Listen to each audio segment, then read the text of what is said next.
Eh bien, bonsoir à toutes et à tous les amis, j'espère que vous allez bien. On se retrouve comme tous les dimanches pour le débrief hebdo de la semaine et surtout pour préparer une très grosse semaine qui nous attend. Bien évidemment, on va revenir sur les différents éléments de cette semaine, notamment le FOMC, mais aussi le fait qu'on a une continuation dans la contraction des PMI un petit peu partout dans le monde, que ce soit en Europe ou aux États-Unis. On va évidemment faire un point technique macro et fondamental sur les différents marchés, crypto, matières premières, indices, etc.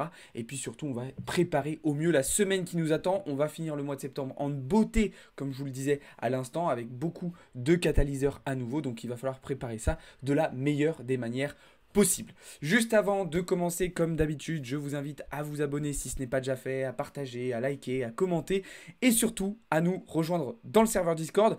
Petite information, je vous rappelle qu'il ne vous reste plus que jusqu'à ce soir minuit pour profiter des moins 50% sur le service Mentora et il ne reste plus que 2 places disponibles. Donc si certains parmi vous sont intéressés, c'est le moment. Je vous laisse aller voir ça, vous avez toutes les infos dans le serveur Discord. Allez, c'est parti, on va pouvoir démarrer comme d'habitude avec un premier point sur le marché crypto. Un marché crypto comme d'habitude très calme ce week-end, comme vous le voyez, avec un Bitcoin qui s'est vraiment stabilisé, qui a vraiment latéralisé aux alentours des 26 600 $. Même chose pour Ethereum qui est resté juste en dessous, juste dessous les 1600 $. Et même chose du côté des alts, même si ça a été un petit peu plus hétérogène quand même sur le week-end. Alors sur les 7 derniers jours, c'est pareil, il n'y a pas eu trop de mouvements sur Bitcoin. Au final, on est revenu en fait sur ce niveau des 26 600 $. Par contre, on le voit du côté du marché altcoin, ça a été beaucoup plus mouvementé, avec notamment, une fois de plus, Ethereum qui a sous-performé BTC. On le voit, hein, moins 2,6% sur Ether, alors que BTC a observé une légère hausse. Et puis, comme je vous le disais, sur les alts, ça a été assez hétérogène. On a vu des très belles performances du CRV, du Link, d'OKV, mais par contre, à l'inverse, on a eu des performances beaucoup plus compliquées pour le XLM, pour OP, pour le TON ou encore pour Ordi. Ok ? Du côté de l'indice Fear and Greed, indice à 44, on reste dans un niveau de peur modéré, quasiment sur un niveau neutre, ce qui est un petit peu représentatif actuellement de l'indécision, de l'incertitude qui est omniprésente sur le marché.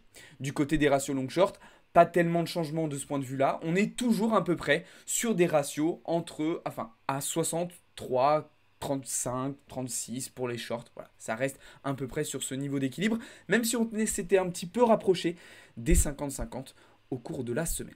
Alors, la question que vous vous posez tous, qu'est-ce qui va se passer sur Bitcoin ? Quel est l'objectif ?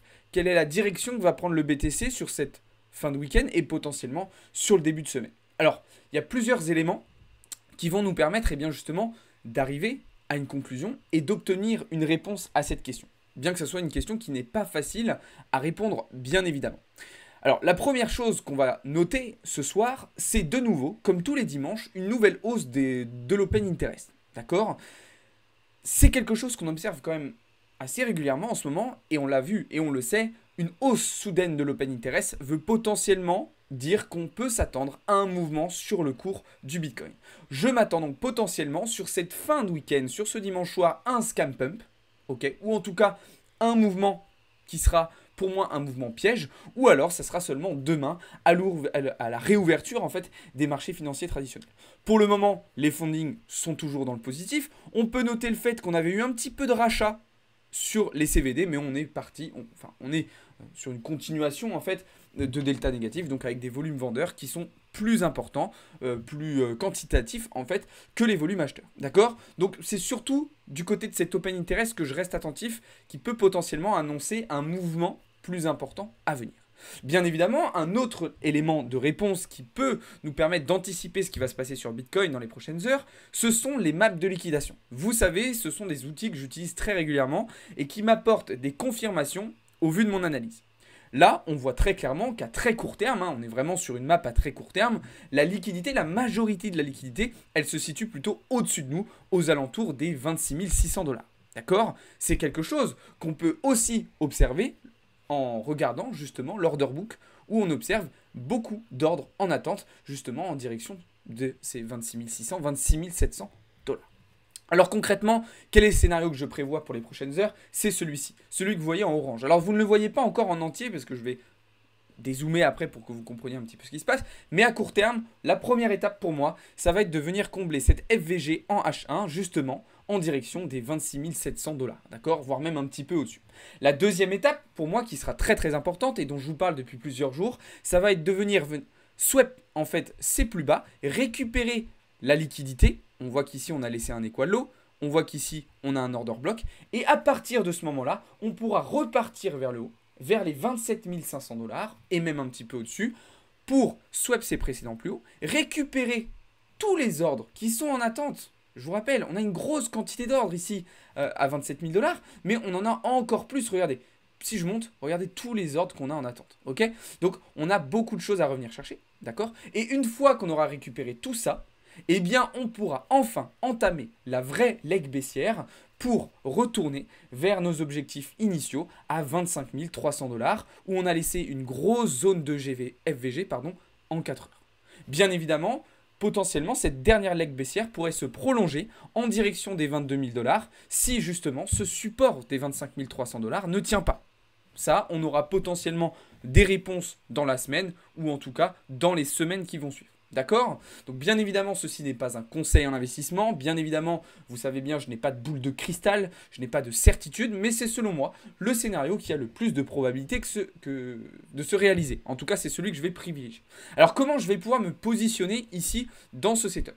Eh bien, je ne vais pas essayer de me positionner sur tous les mouvements. Ça serait beaucoup trop risqué. Je vais sélectionner deux mouvements principaux. Le premier, ça va être le long, ici, qui sera potentiellement intéressant pour revenir justement chercher les 27 500 $. D'accord? Et le deuxième gros mouvement, qui sera peut-être l'un de mes plus gros trades de cette fin d'année, en tout cas je l'espère, ça sera de me positionner aux alentours des 27 500 $ pour aller chercher un short en direction des 25 300 et potentiellement plus bas. Si on a une continuation, bien évidemment, je laisserai tourner ma position. En tout cas, ça c'est trop tôt pour le dire, on verra au fur et à mesure, mais voilà à court terme le scénario que je privilégie pour le moment sur Bitcoin. On le verra tout à l'heure, il va y avoir un certain nombre de catalyseurs macroéconomiques qui vont potentiellement peser sur Bitcoin et impacter la suite des événements. Ce qui est sûr, c'est que, je vous fais un petit teaser, au vu des résultats du FOMC qu'on a eu cette semaine, et au vu du fait qu'on a un DXY, donc l'indice devise dollar qui reste bullish, c'est quelque chose qui devrait empêcher BTC de repartir à la hausse, ou en tout cas au-dessus des 28 000 $. Ok? Pour ceux qui sont dans le chat, ne vous inquiétez pas, continuez à poser vos questions, j'y répondrai après, mais vous le savez, en première partie de live, on est toujours plutôt sur une phase explicative. Permettez-moi de boire une petite gorgée. Il fait assez chaud aujourd'hui. Et c'est vrai que je débite pas mal. Ok? On va pouvoir continuer désormais. Alors non, dernière petite information que j'ai à vous partager. Juste, on parlait des maps de liquidation. Dézoomons un petit peu, prenons du recul sur la situation actuelle et observons les zones de liquidité à revenir chercher. Je vous parle d'un retour entre 20 et 22 000 $ depuis bien longtemps maintenant. Et on le voit très clairement sur la map de liquidation. C'est bien évidemment au sud qu'il y a des choses à revenir chercher. Si on regarde par exemple au-dessus, voilà, on n'a pas de grosse zone d'intérêt, on n'a pas de grosse zone de polarité. Par contre, en dessous de nous, on va en avoir beaucoup plus. Et donc, c'est très naturellement des éléments qui vont attirer les prix vers le bas. D'accord? Et encore une fois, ceci n'est pas un conseil d'investissement. Bref. Pour continuer sur le marché crypto, on va désormais regarder ce qui se passe du côté d'Ethereum. On en parlait tout à l'heure, je vous le disais. Ethereum qui sous-performe clairement BTC en ce moment. De toute façon, ça devrait continuer de cette manière, étant donné que la dominance de Bitcoin reste extrêmement haute. Elle est à 50%. Et en plus, on est sur une configuration haussière de la dominance du Bitcoin. Ok ? Toujours est-il que, du coup, sur Ether, on va avoir un scénario à peu près similaire à celui qu'on a sur Bitcoin, puisqu'on a à peu près les mêmes objectifs, les mêmes zones à revenir chercher. Des zones de liquidité, bien évidemment. Ok?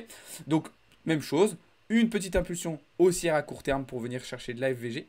Ensuite, venir swap les plus bas et surtout, ici sur Ether, venir terminer de combler cette FVG et de récupérer cet order block. Ensuite, comme BTC, aller chercher une dernière impulsion pour récupérer les ordres au-dessus des 1600 $. Et ensuite, entamer une nouvelle leg baissière pour se diriger, selon moi, à moyen terme en direction des 1100 $. Merci pour le follow sur Twitch, Where's the boy? Donc, voilà, bien encore une fois, ceci n'est pas un conseil en investissement. Au-delà de BTC et Ethereum, il y a aussi beaucoup de setups très intéressants sur les alts qui nous ont d'ailleurs permis de réaliser de très bonnes performances cette semaine. Ça a été le cas sur le BNB, sur lequel on s'est positionné à la vente, comme vous le voyez juste ici. Position que je vous invite très sérieusement à sécuriser, d'accord? Si vous êtes toujours dedans, profitez-en pour prendre des profits partiels et pour remonter votre SLABE. Ça a été le cas aussi sur Matic, sur lequel on s'est positionné en short, qui a été totalement rejeté par sa résistance, comme vous le voyez ici. On a eu une position à la vente aussi sur OP, qui a parfaitement lui aussi été rejeté par sa résistance des 1,42$. Atom, lui aussi, sur lequel on s'est positionné à la vente. Le TRB, d'accord. Alors, je m'arrête. On va revenir sur le TRB après. Mais vous voyez que, quand même, beaucoup de shorts. Beaucoup de shorts sur le marché pour le moment. TRB. TRB, situation un petit peu différente. Pour le moment, le prix latéralise totalement sur notre prix d'entrée. Et je me dis, aïe aïe aïe, bon, on a quand même des plus hauts à venir récupérer, une buy side. Il y a moyen qu'on vienne faire un scam pump justement, qu'on vienne squeeze en fait toutes les positions en short telles que les miennes et potentiellement on vienne chercher nos stop loss. Donc ce que j'ai décidé de faire ce soir, c'est tout simplement de décaler mon SL et de préparer une deuxième entrée si justement on vient chercher ces plus hauts. Deuxième entrée avec les mêmes objectifs derrière, hein, bien évidemment. Ok. Alors pour le moment mon stop loss je l'ai mis là, d'accord, au-dessus de cet equal high qui pourrait potentiellement lui aussi être récupéré, d'accord, donc il faudra être très prudent. Évidemment là encore une fois ce n'est pas un conseil en investissement, mais voilà la petite modification que j'ai faite tout à l'heure sur mon trade tout simplement sur le TRB, ok.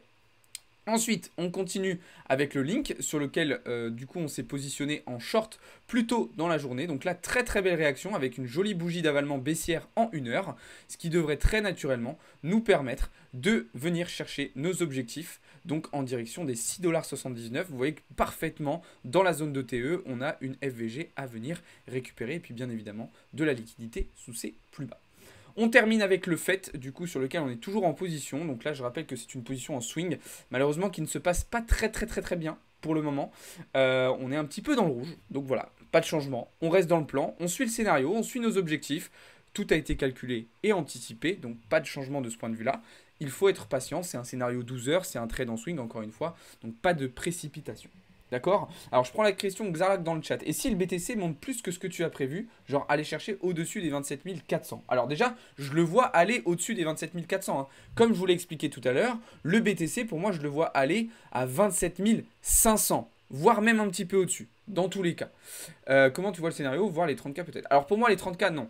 Le seul élément qui potentiellement pourrait nous amener à 30K rapidement, c'est si on a des demandes d'ETF qui sont acceptées. C'est la seule raison qui pourrait faire qu'on aille à Bitcoin.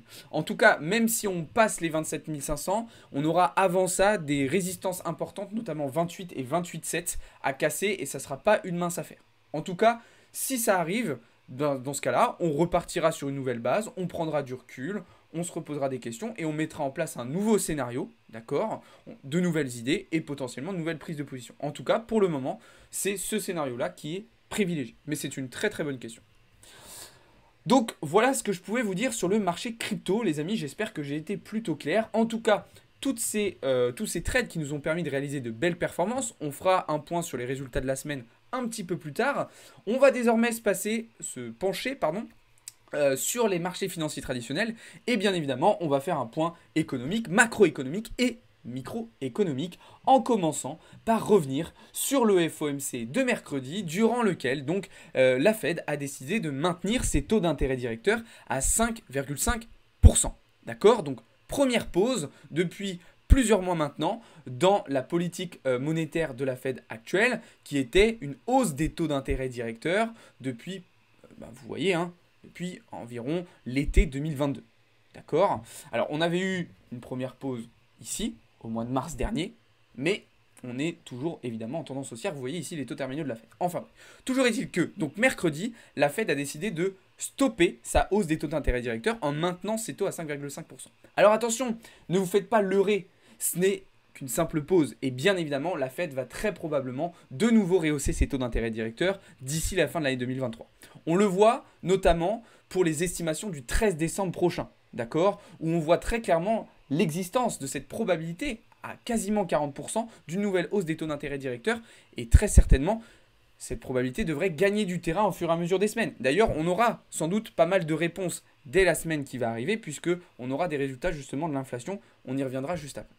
Toujours est-il que cette pause dans les taux d'intérêt directeurs, dans la hausse des taux d'intérêt directeurs, n'a pas impacté le marché plus que ça à la baisse, enfin le dollar plus que ça à la baisse, pardon, puisque celui-ci est resté haussier, notamment vis-à-vis de ce qu'a dit Jérôme Powell dans la conférence de presse qui a suivi en fait la décision, la publication de la décision des taux d'intérêt directeurs. Donc le dollar reste bullish, le dollar devrait continuer de se diriger vers les 106 $. Les taux terminaux de la Fed vont potentiellement continuer de monter. Le marché obligataire américain continue de monter. On le voit ici sur les taux à 10 ans. On le voit ici sur les taux à 2 ans. Les institutionnels, je vous l'ai dit, sont passés de nouveau bullish sur le dollar. D'accord ? Et puis, on a surtout, et c'est ça qui est important, c'est les anticipations d'inflation et les anticipations du pivot de la Fed. La Fed qui ne devrait pas pivoter avant l'été 2024. Là où encore, il y a quelques mois, au moment de la question du plafond de la dette, on s'était dit, et si le pivot de la Fed arrivait en septembre 2023 ? Mais non, c'était un mirage.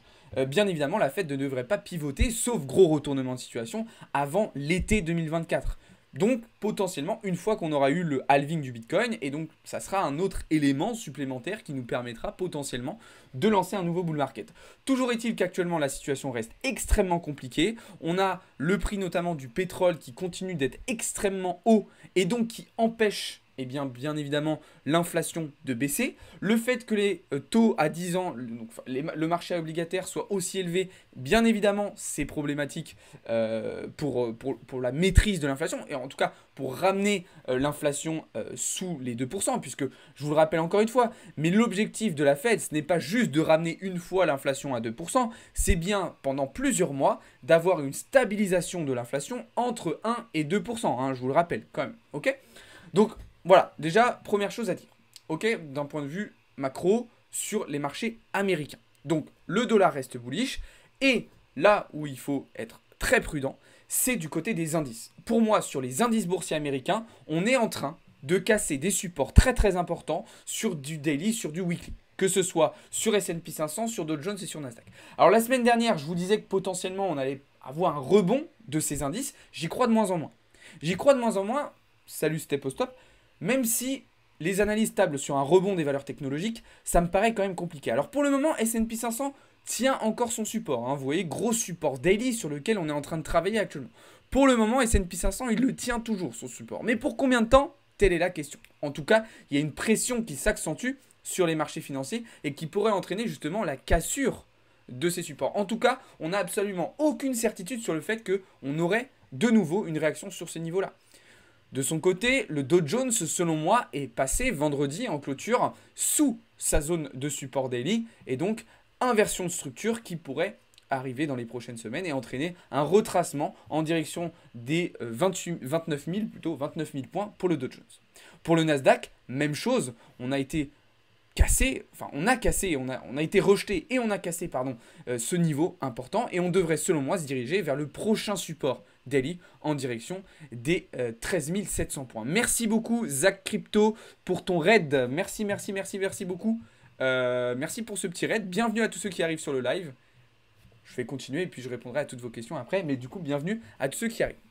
En tout cas, donc les datas de cette semaine du côté américain qui ont leur importance bien évidemment sur les marchés et qui vont potentiellement entraîner justement des mouvements un petit peu plus importants dans les prochaines semaines. On a vu par exemple cette semaine le VIX qui a reparti un petit peu à la hausse. Alors pas de quoi casser trois pattes à un canard bien évidemment, mais c'est bien évidemment un élément quand même à surveiller. On a une reprise même depuis 2 semaines, hein, j'ai envie de dire, une reprise du VIX quand même assez intéressante, sachant qu'on a toujours et encore une augmentation quantitative des positions nettes spéculatives sur les marchés. Ce qui pourrait donc faire un petit cocktail explosif en fait et entraîner potentiellement un retour important de la volatilité, notamment sur les indices boursiers américains qui pourraient chuter assez violemment.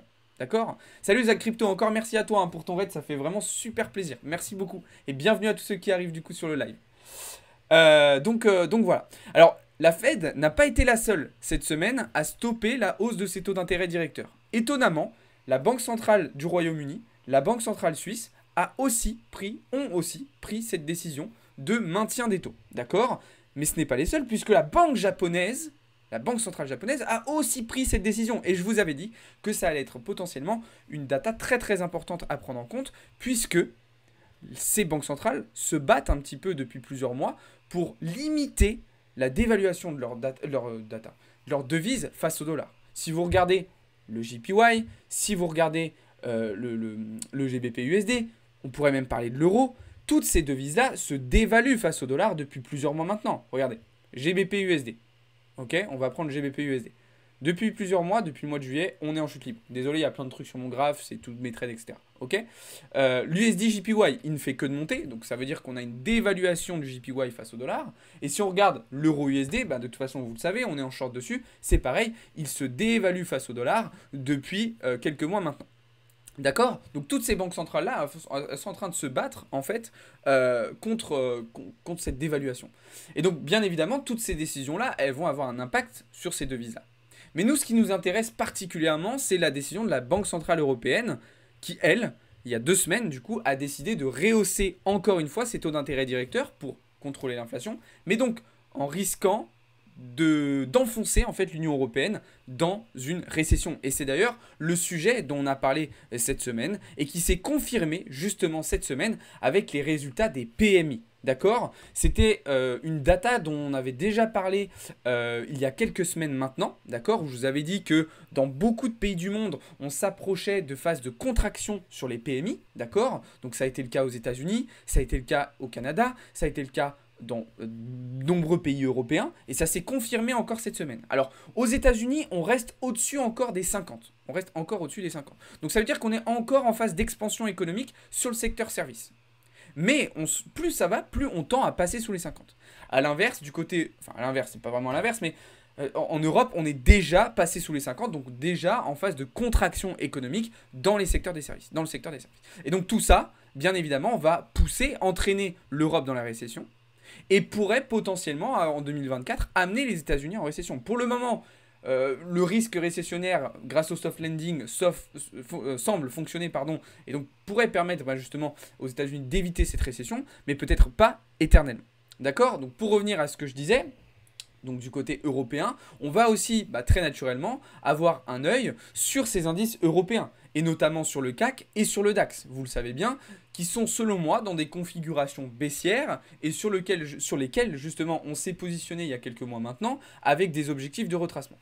Depuis qu'on est rentré en position, alors effectivement il y a eu une petite tendance baissière, mais on s'est maintenu dans une sorte de range. D'accord, jusqu'à maintenant, il n'y a pas eu vraiment d'inversion de structure. On s'est maintenu dans une zone de range, mais il n'en reste pas moins que les objectifs restent baissiers. La seule chose qui pourrait peut-être sauver un petit peu plus du côté du CAC, qui pourrait potentiellement sauver le CAC, c'est si on a des datas qui s'améliorent du côté chinois. Effectivement, vous savez, il existe une forte corrélation entre les données macroéconomiques chinoises et le comportement du CAC. Pourquoi? Parce qu'en fait, les datas chinoises vont peser sur le secteur du luxe français et on sait que le secteur du luxe français a un poids énorme dans le CAC. Enfin, sur le cours du CAC, d'accord? Donc par exemple, c'est pour ça que la semaine dernière, on avait observé un petit rebond, d'accord, du côté du CAC, puisqu'on avait eu des datas qui s'étaient améliorées du côté chinois. Ça s'est très rapidement estompé, comme vous le voyez, et puis on est reparti à la baisse, et donc on reste dans notre biais baissier justement sur le CAC, avec des objectifs de retracement en direction des 6500 points, comme vous le voyez actuellement à l'écran. Voilà.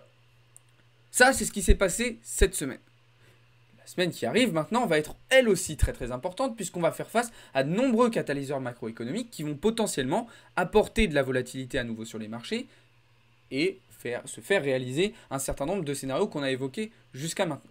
Demain sera déjà une journée importante, et notamment justement, on en parlait juste avant, pour l'Europe, puisqu'on aura le climat des affaires allemand, qui est quand même une data très très importante en Europe. On sait que même si l'Allemagne est en perte de vitesse, ça reste quand même un petit peu la locomotive de l'Union européenne. Et puis on aura à 15 h un discours de Christine Lagarde. Donc déjà, début de semaine intéressant, axé du côté européen. Mardi, journée très importante, mais cette fois-ci plutôt du côté américain, avec permis de construire, avec confiance des consommateurs et vente de logements neufs. D'accord? Donc des datas qui vont directement concerner l'inflation et le secteur immobilier. Deux choses évidemment capitales qui devraient probablement amener pas mal de volatilité. Pour le moment, le résultat qui va m'intéresser moi particulièrement, ça va être la confiance des consommateurs qui va être directement en lien, merci pour le follow sur Twitch, JS Sacro, directement en lien avec l'inflation. Pour le moment, les estimations tablent sur une diminution de la confiance des consommateurs, ce qui serait potentiellement un résultat encourageant. Pourquoi? Parce que si la confiance des consommateurs diminue, on va potentiellement donc avoir justement des consommateurs qui consomment moins. Et s'il y a des consommateurs qui consomment moins, c'est quelque chose qui peut aider à contrôler l'inflation. D'accord? Alors c'est une légère baisse, mais baisse quand même qui sera à observer mardi. Mercredi, qui sera aussi une journée très très importante, nous aurons tout simplement les résultats des commandes de biens durables aux États-Unis ainsi que les stocks de pétrole brut comme tous les mercredis. D'accord? C'est une journée importante le mercredi, mais ça va être selon moi plutôt une journée de transition dans la semaine avant les deux plus grosses journées qui seront pour moi jeudi et vendredi, puisque jeudi on aura les résultats donc, de l'inflation en Allemagne, mais surtout du PIB aux États-Unis, et vendredi, au-delà de tous les résultats européens d'inflation, on aura les PCE, donc indice des prix à la consommation des ménages aux États-Unis, donc résultat directement de l'inflation. Merci JPoker76 pour le follow sur Twitch. Donc journée semaine très importante, semaine presque décisive à nouveau en fait pour les marchés financiers, pour finir ce mois de septembre en beauté. D'accord? Donc c'est surtout que vous l'avez bien compris, c'est la deuxième partie de la semaine en fait qui sera vraiment importante et qui devrait peser. Sans oublier, j'ai oublié un petit détail, que jeudi soir, on aura un discours à 22 h de Jérôme Powell. Ça me permet directement de faire la transition avec le programme des lives de la semaine. Bien évidemment, tous ces résultats, tous ces chiffres, on va les suivre ensemble en direct. Donc exceptionnellement cette semaine, il n'y aura pas de live de Théo, puisqu'il est en vacances tout simplement. Donc il sera actif dans le serveur Discord, mais je serai le seul à faire des lives cette semaine. Donc il y aura comme d'habitude les différentes matinales, les différents cours du soir, les différentes sessions de trading. Et puis vous voyez, on sera en live pour suivre ces annonces macro tout au long de la semaine, tous ensemble sur Twitch et sur TikTok. Donc abonnez-vous et rejoignez le serveur Discord pour ne rien louper. Je reviendrai sur le planning un petit peu après dans ce live. Ok? Donc voilà ce que je pouvais vous dire d'un point de vue macroéconomique et donc du côté des marchés financiers traditionnels. Alors on va revenir un petit peu d'un point de vue technique justement sur ces marchés financiers tradis, d'accord, qui sont quand même assez intéressants, hein. Alors on a parlé des indices, mais au-delà des indices, il y a pas mal de choses à faire côté matières premières, notamment sur Lucas Oil, sur lequel on a pris une très belle position, donc le Brent cette semaine que vous voyez juste ici. Ça a été le cas aussi sur l'US Oil, alors là qui est un petit peu plus compliqué à trader, mais qui nous offre quand même de jolies opportunités. Et puis surtout le gold. Qu'est-ce qui se passe sur le gold?